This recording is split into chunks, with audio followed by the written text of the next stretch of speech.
الرحمن الرحیم یا ایها الذین آمنوا انما الخمر والمیسر والانصاب والازلام رجس من عمل الشیطان فاجتنبوه لعلکم تفلحون۔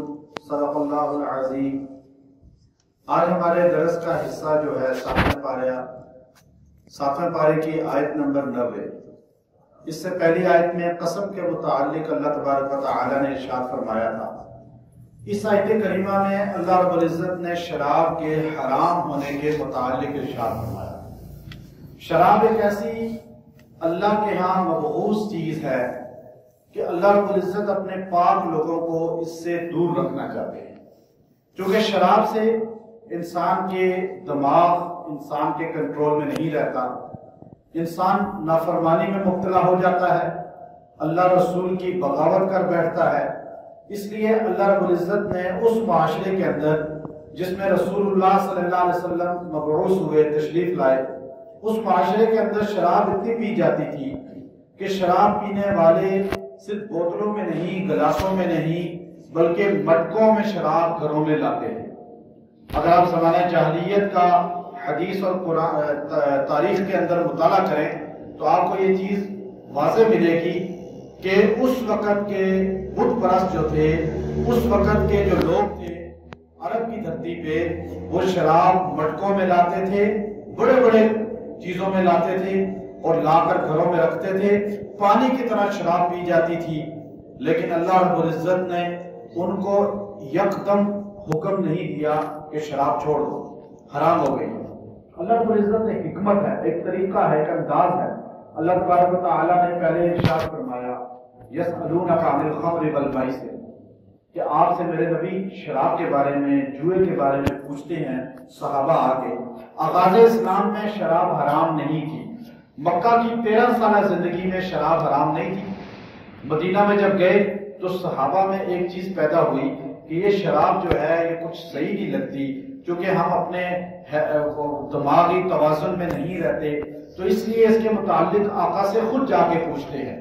تو حضور صلی اللہ علیہ وسلم کے پاس جا کر سوال کرتے تھے، یا رسول اللہ صلی اللہ علیہ وسلم آپ بتائیں کہ شراب کے متعلق آپ کیا فرماتے ہیں۔ اب دیکھیے، جب انسان کا ایمان بنتا ہے نا تو انسان خود سوال کرتا ہے۔ اللہ نے قرآن پاک کے اندر صحابہ کا خود سوال نقل کیا ہے۔ حضور نے یا اللہ نے پہلے نہیں کہا کہ یہ شراب حرام ہے، پہلے صحابہ نے سوال کیا ہے کہ ہمارا دل نہیں پسند کرتا، یہ نجس چیز ہے، اچھی چیز نہیں ہے۔ صحابہ نے پوچھا یا رسول اللہ آپ شراب کے بارے میں کیا کہتے ہیں؟ قرآن نے کہا یسألونک، آپ سے سوال کر رہے ہیں میرے بندے آپ عن الخمر والمیسر، تو آپ فرما دیجئے قل فیہما اسم کبیر ومنافع للناس، اس میں تھوڑا سا فائدہ ہے لیکن نقصان بہت زیادہ ہے۔ وَإِسْمُهُمَا أَكْبَرُ مِن نَفْعِهِمَا، لیکن جو اس کا نقصان ہے وہ اس کے نفع سے بہت زیادہ ہے۔ جو تمہیں جانی نقصان پہنچتا ہے، جسمانی نقصان پہنچتا ہے، جو تمہیں ایمانی نقصان پہنچتا ہے، وہ اس کے نفع کے مقابلے میں پہاڑ ہے اور نفع اس کا ذرہ ہے۔ یہ پہلے جملہ کہا، نفع نقصان بتایا۔ انسان نفع نقصان کے پیچھے بھاگتا ہے۔ انسان کو بتا دیا جائے نا کہ یہ چیز کھانے سے تمہارا یہ بیماری دور ہو جائے گی، وہ بھاگ کے کھائے گا چاہے کڑوی کیوں نہ ہو۔ اور اگر میٹھی چیز ڈاکٹر منع کر دے کہ شوگر ہے تمہیں بیماری لگ جائے گی، نہیں کھانی، میٹھا چھوڑ دے گا، مٹھائی چھوڑ دے گا۔ تو اللہ نے پہلے انسان کی نفسیات کے مطابق بات کی کہ نفع زیادہ ہے، کم ہے، نفع نقصان زیادہ ہے، نقصان زیادہ ہے۔ اب انسان دماغ حاضر ہو گئے۔ پھر اللہ نے تھوڑے عرصے کے بعد کہا یا ایھا الذین آمنوا لا تقربوا الصلاۃ وانتم سکارى، ایمان والو جب تم آتے ہو نماز پڑھنے مسجد میں تو شراب کی حالت میں نہیں آنا، نشے میں نہیں آنا۔ تھوڑے عرصے کے بعد اللہ نے یہ حکم دے دیا، چونکہ نماز کچھ صحابہ جو آغاز میں مسلمان ہوئے، شراب حرام نہیں تھی، انہوں نے شراب پی، مغرب کی نماز پڑھی، قل یا ایھا الکافرون کی تلاوت کر رہے تھے، قل یا ایھا الکافرون تلاوت کرتے کرتے ان سے غلط ہو گئی نماز میں، تو انہوں نے افسوس کا اظہار کیا۔ اللہ نے آیات نازل فرمائی لا تقربوا الصلاۃ وانتم سکارى، جب نشے میں ہو تو مسجد میں نہیں آنا، نماز میں نہیں آنا، نماز میں کھڑے نہیں ہونا۔ صحابہ نے سوچا کہ جس میں نقصان زیادہ ہے نفع کم ہے، جس کو پی کر ہم نماز جیسی عبادت نہیں کر سکتے، جو نماز اتنی بڑی عبادت ہے، تو وہ چیز کتنی گندی ہوگی پھر۔ اب دیکھیں نا، ایک دم اللہ نے نہیں کہا، رسول نے نہیں کہا، یہ ہے اصل طریقہ سمجھانے کا۔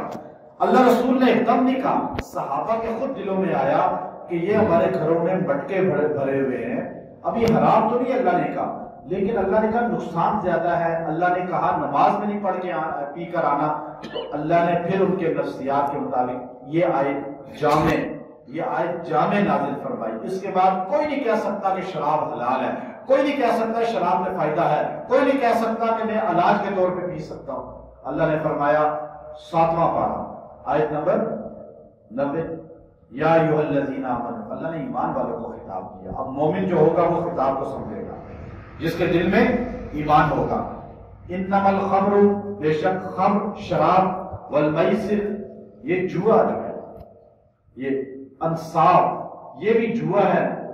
انصاب اصل میں انصاب کہتے ہیں نصب، جو چیز کھڑی کی جاتی ہے نا، چاہے وہ کوئی بھی کھڑی چیز کی عبادت کی جائے، چاہے وہ بت ہو، چاہے درخت ہو، چاہے پتھر ہو، اصلان ظلم سے ہے، یعنی تیر، جو تیر اندازی کرتے تھے، کیا کرتے تھے کہ پہلے زمانوں میں کہ ایک اونٹ ذبح کیا، 10 حصے اس کے کیے، اور تیر لائے 10 تیر، اور تیروں کو نشان لگائے، اور یوں 3 کو سادہ کیا اور 7 پہ نشان لگا دیے حصوں کا، تیر یوں ترکش میں ڈالے، پھر تیروں کو جو ہے نا انہوں نے کہا نکالو، ایک نکالا جس نے، ایک بندے 10 بندے ہیں، ایک نے کہا یہ دیکھو یہ میرا نکلا، مجھے آدھا حصہ ملے گا، اس کو آدھا مل گیا۔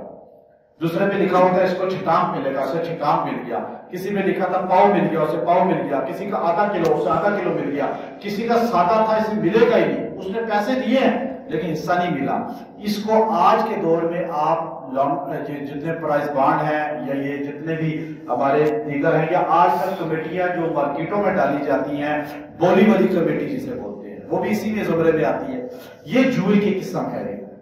اللہ نے فرمایا رجس، اب شراب کو ذکر کیا، جوئے کو ذکر کیا، اچھا بتوں کو ساتھ ذکر کر دیا، حالانکہ یہاں مقصود شراب اور اصل میں جوا ہے۔ بتوں کا کیوں ذکر کیا؟ اللہ نے بتایا جس طرح تم بتوں کی عبادت حرام سمجھتے ہو، ایسے شراب بھی حرام ہے۔ اب ایک مطلب کہ بت حرام ہے بتوں کی عبادت، لیکن شراب کو ہم نہیں ممنوع کر سکتے، ہماری حکومت کہتی ہے ہم شراب کو ممنوع نہیں کر سکتے، حکومت قانون نہیں بنا سکتی۔ تو یہ بات مومن کر سکتا ہے جس کے دل میں ایمان ہوگا۔ جب بتوں کی عبادت کو لوگ کیا سمجھتے ہیں، آگے اللہ نے فرمایا رجس، ناپاکی، گندگی، رجس کہا۔ ان 4 چیزوں کو اللہ نے رجس کہا، ایک شراب کو، دوسرا جوئے کو، تیسرا بتوں کی عبادت کو، اور چوتھا ان قرآن اندازیوں کو۔ اللہ نے فرمایا رجس، یہ ناپاکی کی چیزیں ہیں، من عمل الشیطان، اور شیطان کے کرتوت ہیں، شیطان کے کرتوت ہیں، شیطان کے کام ہیں، شیطان کے اعمال ہیں۔ کیا شیطانی اعمال کو ہم مسلط کر سکتے ہیں مسلمانوں پہ؟ اللہ نے ممنوع کر دیا، اللہ نے پھر حکم دیا فاجتنبوا، بچ جاؤ، رک جاؤ۔ اب اللہ نے کہا رک جاؤ، تو اس کے بعد اب ایک آرڈر جاری کرتے ہیں، سپریم کورٹ فیصلہ کرتی ہے تو کہتے ہیں بولنے کا اختیار نہیں ہے، چونکہ فیصلہ آخری حجت ہے۔ اب کوئی بھی بڑا ادارہ جب کوئی فیصلہ کرتا ہے تو اس کی بات کو کہا جاتا ہے اس کے بعد آپ بول نہیں سکتے، حجت۔ اللہ رب العالمین، رب المسلمین کی رب العالمین، وہ کہہ رہا ہے فاجتنبوا، بس رک جاؤ، اب کوئی اپیل نہیں، کوئی دلیل نہیں، اب ہمیں رک جانا چاہیے، لعلکم تفلحون، تاکہ تم کامیاب ہو جاؤ۔ تمہاری ناکامی ہے اس کے اندر، شراب پیو گے تم آوارہ ہوگے، شراب پیو گے تمہارے جسموں کے اندر کینسر امراض پیدا ہوں گے، جگر کے کینسر پیدا ہوں گے، بڑی بڑی بیماریاں، اتنا سخت وبال ہے۔ ابن ماجہ کی حدیث ہے، حضور علیہ السلام نے فرمایا شارب الخمر کعابد الوسن، ایک حدیث میں فرمایا شارب الخمر کعابد اللات والعزى، شراب پینے والا ایسا ہے جیسے بتوں کو سجدہ کرنے والا۔ حدیث پاک ہے، اللہ کے رسول نے فرمایا جو شراب پینے والا ہے اس کی لیلۃ القدر کے رات میں بھی مغفرت نہیں ہوگی، وہ لیلۃ القدر میں ہی مر گیا تو اس کی مغفرت نہیں ہوگی۔ ورنہ مسلمان لیلۃ القدر میں مر جائے، جمعے کے دن مر جائے تو کہتے ہیں عذاب قبر نہیں ہوتا اس پہ، لیکن شرابی جو عادی شرابی ہے وہ اگر جمعے کے دن مر گیا، لیلۃ القدر بھی مر گیا، تو اس کی مغفرت نہیں ہوگی۔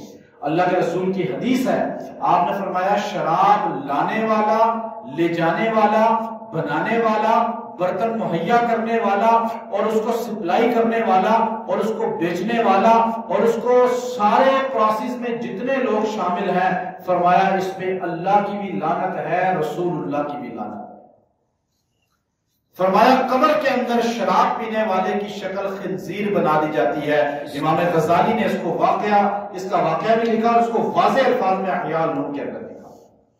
تو اس لیے شراب، اللہ نے فرمایا انما یرید الشیطان ان یوقع بینکم العداوۃ والبغضاء، شیطان چاہتا یہ ہے کہ تمہارے درمیان دشمنی، بغاوت ڈال دے۔ شراب پینے سے یہ چیزیں پیدا ہوتی ہیں، فی الخمر والمیسر، ان دو چیزوں کی وجہ سے۔ شراب پینے والے میں دشمنیاں رہیں گی، اس کے دشمن زیادہ ہوں گے، دوست کم ہوں گے، اس کے اندر کدورت ہوگی، اس کے اندر ایک سب سے بڑی وَيَصُدَّكُمْ عَنْ ذِكْرِ اللَّهِ، اللہ کے ذکر سے غافل ہوگا، نہ وَعَنِ الصَّلَاةِ، اور نماز سے بھی۔ شراب پینے والا وہ ہوگا جو نہ نمازی ہوگا، نہ اللہ کو رسول کو یاد کرے گا۔ اور قانون وہی بناتے ہیں ہمارے ملکوں میں، جو شراب پینے والے ہیں، نہ نمازی ہیں، نہ قرآن کو جانتے ہیں، نہ اللہ کے ذکر کو جانتے ہیں۔ اسی لیے شراب ان دو چیزوں سے روکتی ہے۔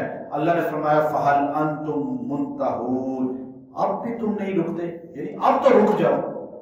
اللہ نے تمہیں اتنی باتیں بتا دی ہیں، کہتے ہیں جی کوئی، اللہ نے آگے ایک جملہ کہہ کے بات ختم کر دی، وَأَطِيعُوا اللَّهَ وَأَطِيعُوا الرَّسُولَ وَاحْذَرُوا، یاد رکھو اللہ رسول کی اطاعت کرو، اللہ نے کہہ دیا، رسول نے کہہ دیا، بس کافی ہے۔ فَإِن تَوَلَّيْتُمْ، اگر تم پھر بھی نہیں مانو گے، فَاعْلَمُوا، جان لو، أَنَّمَا عَلَى رَسُولِنَا الْبَلَاغُ الْمُبِينُ، میرے نبی کا کام صرف پہنچانا تھا، صلہ جزا میرے پاس ملے گی، مرو گے تو اللہ کے ہاں صلہ مل جائے گا، جزا مل جائے گی۔ ہمارا کام پہنچانا ہے، سمجھانا ہے، بتا دینا ہے۔ اللہ عمل کی توفیق عطا فرمائے۔ وآخر دعوانا ان الحمد للہ رب العالمین۔